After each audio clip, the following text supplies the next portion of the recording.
новости у нас про Россию, ну даже вернее не про Россию, про Польшу. Российские беспилотники нарушили воздушное пространство этой страны. Польские военные силы заявили, что впервые открыли огонь, впервые в истории, по вражеским дронам. Премьер Польши Дональд Туск написал, что дроны запускались, по его данным, с территории Беларуси в сторону Украины с 11 вечера до 6 часов утра.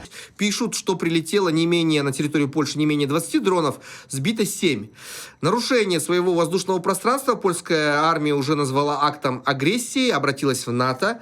Ну, такое мнение выразили, кстати, и многие политики в США. Многие называют этот инцидент проверкой от Путина, проверкой НАТО, как НАТО, Североатлантический блок, будет защищать Польшу. К слову, в самом Североатлантическом военном блоке, как передает Reuters, не согласились с тем, что российские дроны в Польше — это акт военной агрессии.